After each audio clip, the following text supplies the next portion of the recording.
So yeah, I was wrong about Ultimate Spider-Man. I did a video a few weeks ago where I said the series was overrated, and in that video I made the point that I kinda didn't like how they were enabling Spider-Man just because instead of great power comes great responsibility, if you get what I'm saying. Even though I still stand by that, I don't think it forms the majority of the way I feel about the series after the recent issue. This issue genuinely is the best Spider-Man issue I have read since...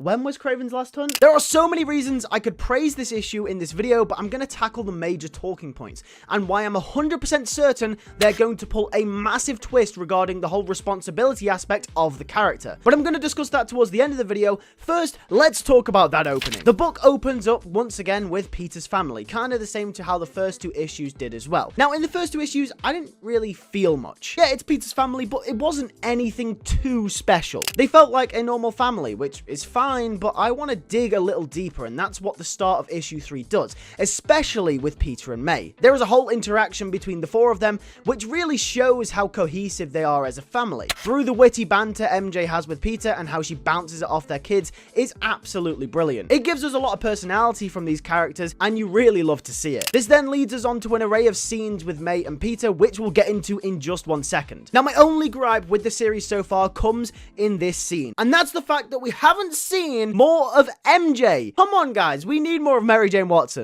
MJ and Peter's relationship is literally something the fans have been gagging for the past few years. When I mean gagging, just go look on Twitter. Plus, this version of MJ could be really interesting. We know that Hickman is spicing up the status quo, and we've had to adjust and get used to a new and fresh take on the Spider-Man character. But what about Mary Jane Watson? Is her past the same as the 616 version of the character, or is she entirely different? I want to know, goddammit! I want to know! Listen, as long as she doesn't resemble anything close to Lois Lane, it's a W. Because we know damn well some Mary Jane adaptations nowadays can't help themselves. Not mentioning any names. But apart from that, this series of interactions is great, and really, if anything, makes me more depressed that we don't get this in the 616 universe. Moving on, Peter and May go on the roof to their apartment, where Peter starts experimenting with different suits. Now, in my last video, once again, I said that I didn't like the nanotech suit, but to be honest, I was just salty because it wasn't the classic suit, and, well, now he has the classic red and blue suit, so I've got nothing to complain about. But I love in this universe that the reason he has the red and blue suit is because his daughter helped him choose the colors. Like, that's so cute. I mean, this is so wholesome, man. It's also something that Peter, as a dad, would do. It's like the most Spider-Man thing ever. May and Peter go swinging around, and it's a really nice scene together. I love how they're homing in on this relationship between May and Peter. It really adds an extra layer of depth into the story, but no doubt May knowing his identity will also come back to bite Peter in the future. We'll touch on this a little bit later, as it's probably going to tie into something we're going to talk about at the end of the video. Now let's catch up with J. Jonah Jameson and Ben Parker. So after leaving the Daily Bugle and wanting to expose Fisk for who he truly is, they open up a new office. Peter comes to visit them, and this is where they do a majority of this issue's exposition dumping. However, it comes off as very natural, and Peter by this point is also trying to crack the case of Wilson Fisk. Peter wants as much information as possible, in which Ben and Jonah tell him that he still works for the Bugle, so they can't tell him much, which I guess makes sense, you know, rival companies. But in the end, Jonah does end up slipping a few details regarding another hero on the block called the Green Goblin. Peter says that he's heard of him, and he becomes a big conversation amongst them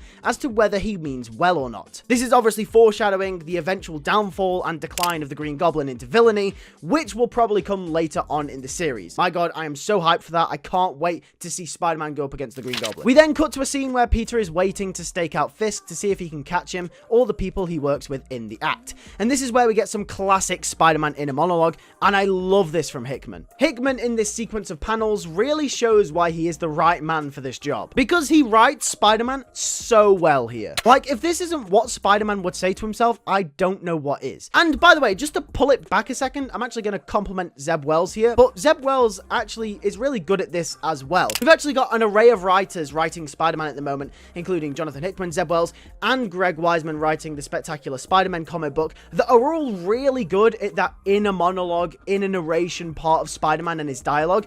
I think all three of the writers are really good at it, and it's really nice to see. Because certain points in history, we've had writers doing Spider-Man books who aren't very good at this. Looking at you, Dan Slott, yeah, sometimes you didn't hit the nail on the head, I'm just going to be honest. And then this is when we are introduced to none other than the Green Goblin. He has been teased in in the last few issues, but he is finally here. And not only that, but he's fighting Bullseye. But first of all, before anything, I've got to credit Checchetto's art here. It is absolutely amazing. He manages to pull off the Green Goblin look, making him look heroic, whilst also kind of making him look menacing as well, and his design for Bullseye is really, really cool. The paneling and depiction of action is also peak as well. Whilst they fight, they also have a back and forth where they both try and out-ego each other. It's actually quite funny because Bullseye is kind of like, oh, I'm the Sigma, and then Green Goblin's like, oh, I'm the Sigma male. Eventually, Goblin comes out on top, not before getting a helping hand by, of course, Spider-Man. I really like how Hickman writes Spider-Man's quips here as well, as they largely come off from his naivety and inexperience from being Spider-Man, which I really like. I know a canonical reason in the 616 universe to why Spider-Man quips is because he's scared and it's kind of like a coping mechanism, but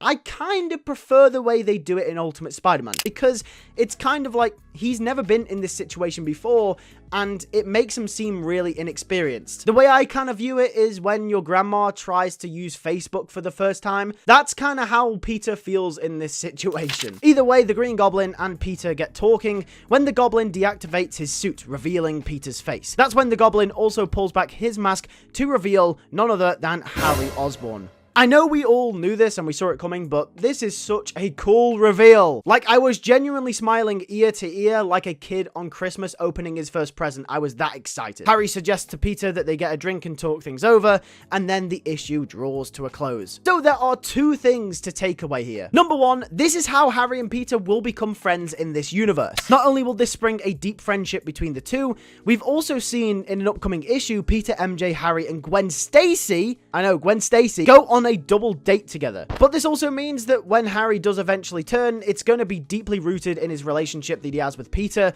which to me is exactly what writing a Spider-Man villain is all about. And the fact that they're setting this up this early and now is, oh my god, this is just, it's got me excited, okay? And number two, and this is my personal theory, but this is probably how they're going to do the responsibility story. And it all clicked with me when I read those last few panels. Peter is a naive hero who is way in over his head, and this has been made clear to us as the audience for the past few issues. In fact, it's been so on the nose that they might as well bashed us around the face with it. Harry is going to tell Peter that he's too naive and he's in over his head, and Peter in his little naive mind is going to ignore him. Something bad will happen, someone might die. Looking at you, Uncle Ben, you're running a fine line, I'm telling you. And then Peter will finally learn great power comes great responsibility. It's not exactly the same as it happened in traditional Spider-Man stories, but it sort of fits with what the character is, but it's also a fresh take on it at the same time. And this time, it's gonna involve Harry Osborn. And this is what I was referring to at the start of the video. I was wrong about Ultimate Spider-Man because this is clearly the direction they're going in, or something similar to it. Not only will it provide a turning point for the character,